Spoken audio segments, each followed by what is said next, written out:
You're alive, more or less. From the Emerge and See series, Emerge and See. We create crossroads, cruxes, emergencies, health, financial, physical, emotional, spiritual, so that we can emerge and see the bigger picture. Graduate from one size egg to the next. Instead of ascension, it's more like expansion, I think. That's how it feels to me. If you want to include all of you, if you just want to get the fuck out of here, get out, ascend, which has been a lot of the old teachings. But anyway, family and blood, spiritual family and blood family. I don't want to make them oppose spiritual versus blood family. Genetic blood versus your spiritual family. No, we don't want to set them against each other.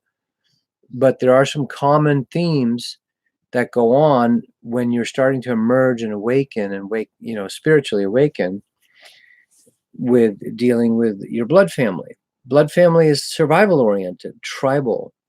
It's come from a long lineage of stranger danger, of fight or flight, of kill or be killed.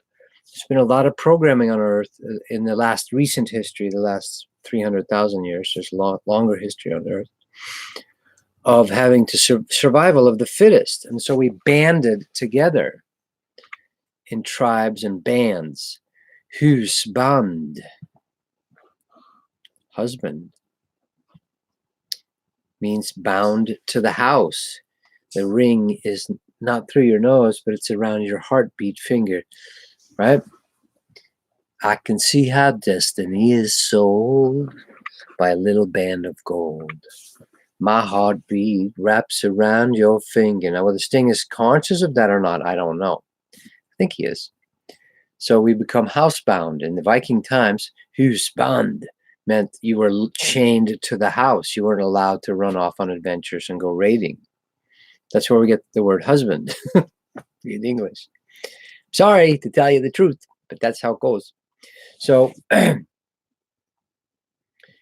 family became very tribal oriented, and it's obviously evidenced still by families willing to do whatever, lie, steal, criminal families, godfathers, Italian mafias, Jewish mafias, Greek mafias, Russian mafias, American mafias. We're all family first, no matter what we have to do to get him off. Yeah, he murdered someone. So what? Still blood, still my brother.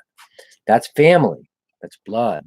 Your blood, man. Of course, your blood. I'll do whatever. Lie, cheat, steal, murder for you. So that's been a lot of the old way.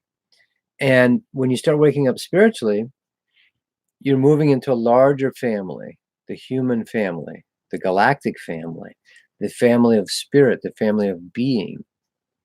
And so as you're coming out of an old paradigm or of an old identity, you're going to bump up against the oaths, the rituals done with lots of wars, actual rituals, actual swearing rituals, binding each other, Celtic rituals. Oh, but they're better and more spiritual.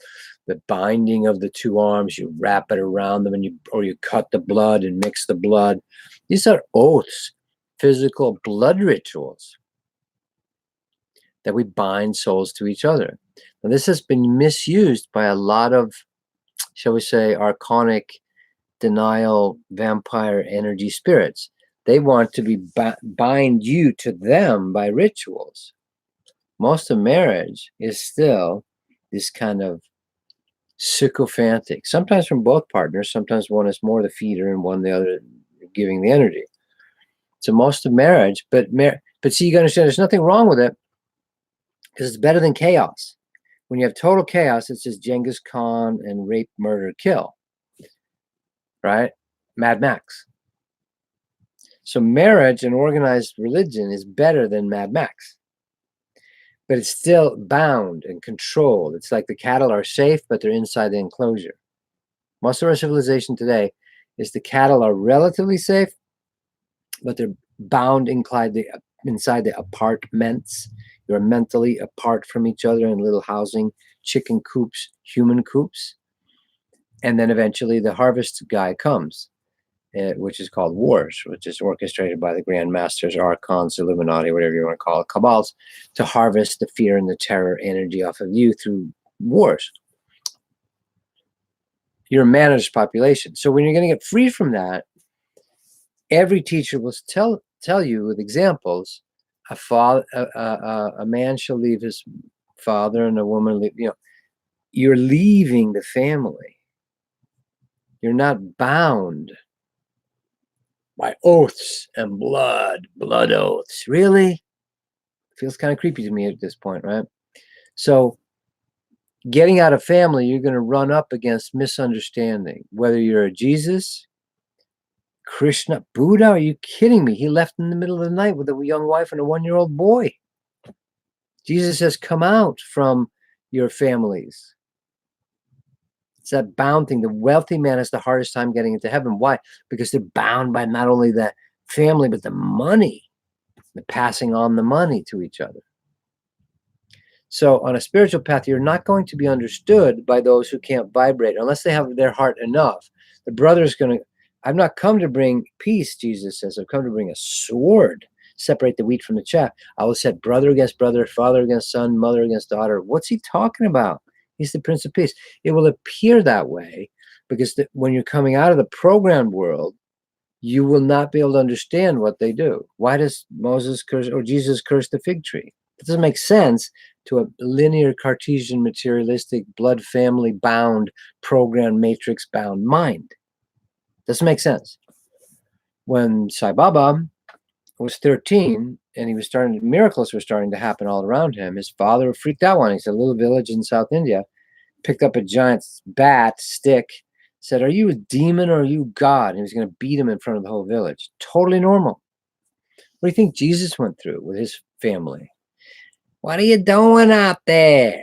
You got a job yet? Why are you hanging around these guys? They got no jobs. You're walking in the wilderness of fantasy. You got to get a job and get married, right? I'm exaggerating, but I'm not sure Mary was that way, but some of his other family might have been. Paramahansa Yogananda says the same thing. If you read between the lines in Autobiography of a Yogi, from misunderstanding family members. His own brother tried to get him married off, to be included in the family. The family, we've made an idol out of family, which is, by the way, in America, where the holidays are falling apart. Why Thanksgiving and Christmas. Take the good part of it. I play the Christmas songs. I love it. Watch a sweet movie that makes your heart feel open. But don't let them hijack that energy into feeling housebound, family-bound, blood-bound. Just like you don't let them harvest your kundalini by saluting the flag, Hitlerian style. Whatever, I'm sorry, right? Honoring the flag is idolatry. Honoring the concept of freedom and liberty, okay, for all humans or all beings in the universe, that's different. Nationalism versus galactic oneism.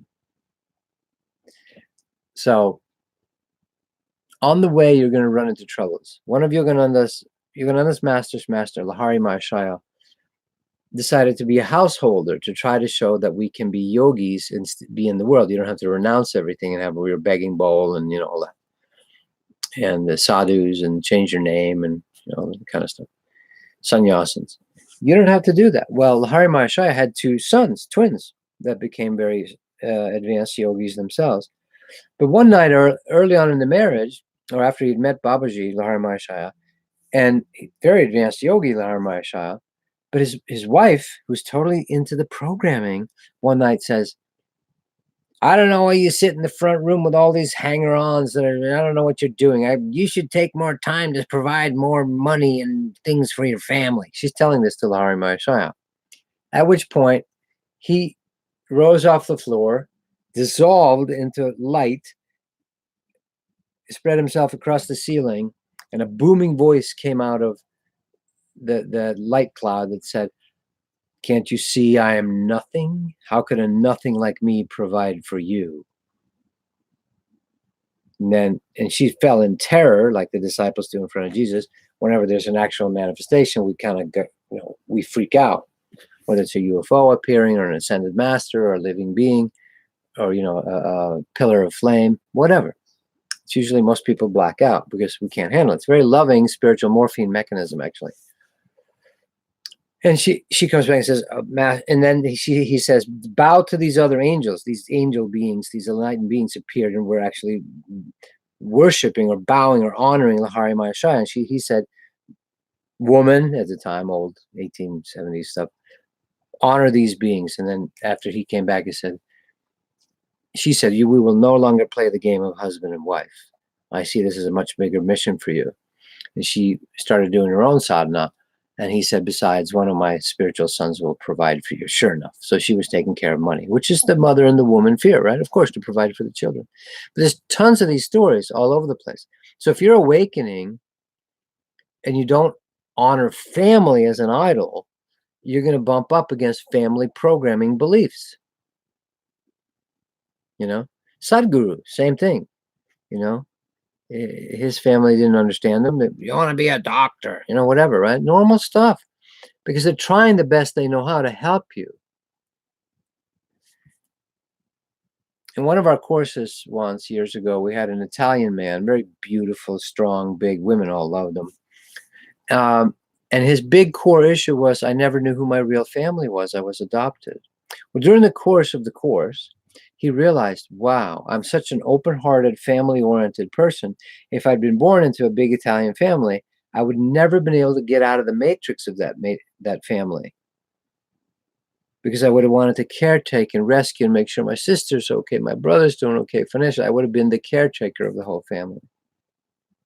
So he realized as a soul, before he incarnated, he said, I need to not have a strong family unit so I can have a chance at breaking into the larger family.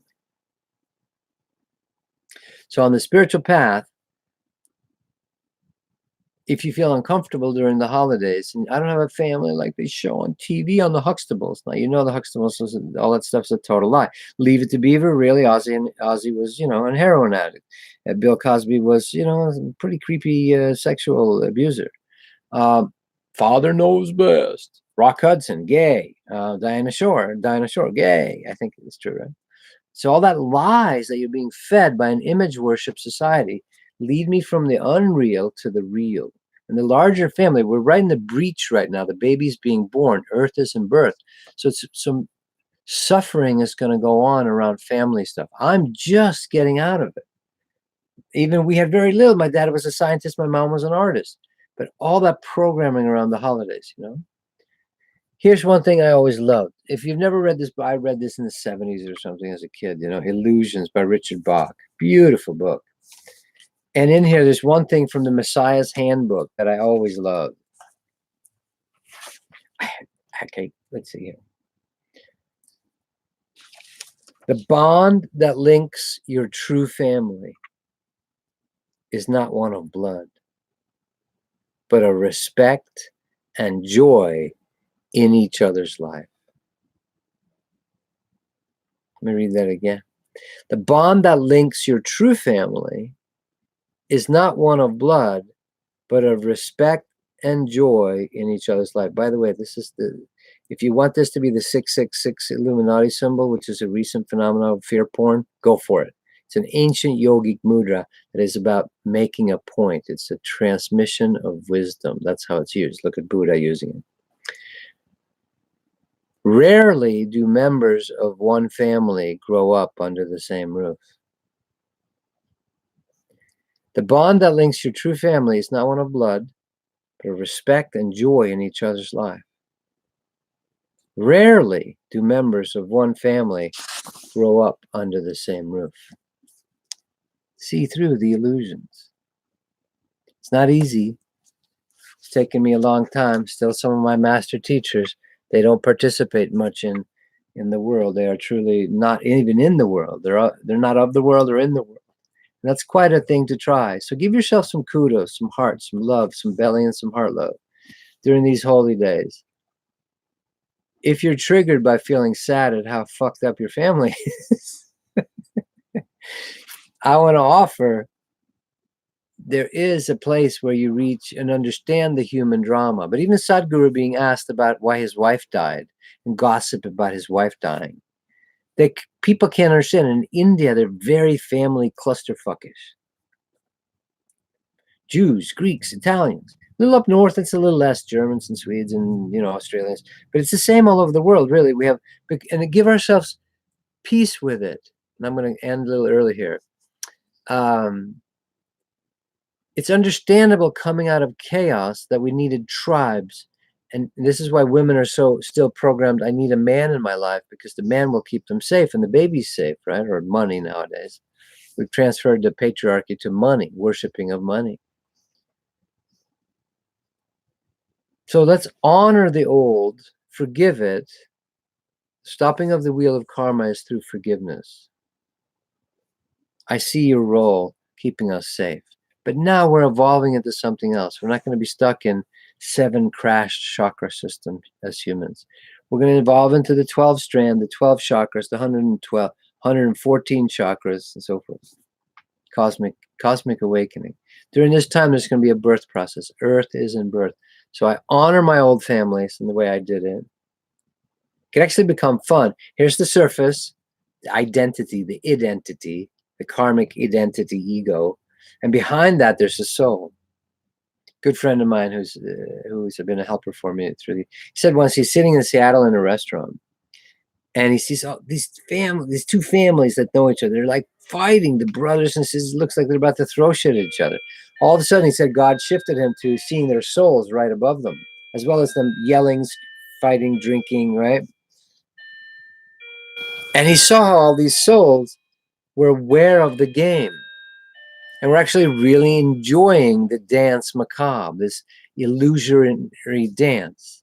But the soul could feel that, but the personality suffers a lot.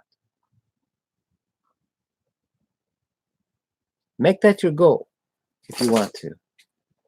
Let me get in touch with my soul, lead me from the unreal to the real, to the deeper thing.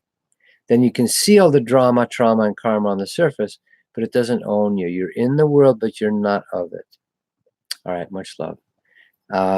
Webcasts on Sundays, I'm still doing those. Limited sessions, still. I'm just really needing this time to myself. I even got rid of my phone for a while. And webcast, tobiaslars.com. If you want to flesh this out, I'm going to do these. And you can we'll talk about them more, or people ask questions. So from the webcast, tobiaslars.com. Innerbodyawakening.com is what I would really recommend you start with. I do it daily, at least once or twice a day, besides some other practices right now. When the going gets tough, the tough get going. You double down on your sadhana. You double down on your spiritual practices when the shit hits the fan. You go towards God. In here, Kingdom of Heaven is within. Alchemyenergyprocess.com if you've done the inner body for a while. And then at the end, the heart energy, which is this torus field vibrational spinning thing that God showed me a few years ago, theheartenergy.com. Again, you have to apply it. And I am planning on doing classes for those of you that are buying these so that we can actually practice together. The practice, it's all the practice. Every day is the practice. Your dog having their foot caught, picking up dog poop. People ask me nowadays, what are you doing, Tobias? I'm the dog poop picker-upper. That's my job. I haven't even advanced to, I'm not even allowed to chop wood and carry water yet. I'm still in the dog poop picking up phase. It's very beautiful. It's all the practice. Much love. TobiasLars.com. Join me for the webcast if you feel to. Mike, thank you for your contributions. Appreciate it very much during this time. Really, Mike? You serious about the cops seizing it? God bless you, man. All right, thanks. Yeah, if you guys ever want to contribute to my doings, and the webcasts are affordable. They're $15 per webcast, which, if you buy 10, and 20 if you buy them one by one. But if you want to contribute here and you find it helpful, thank you very much. Much love, guys. Talk to you later. Ciao. This is not an Illuminati symbol. Even this can be used for good. Even this can be used for good. It's all in how you see it and how you apply it. All symbols are what you deem them to be. Don't get caught in the quagmire of the fear paranoia. Even some very well-known teachers, in my opinion, who are talking about the cabal sometimes get caught in their own fear paranoia, which makes sense. I do sometimes. All right, much love. More to come, I hope. Emerge and see. Don't make an emergency out of it. Emerge out of the cosmic vagina and get it. See it. We can do it.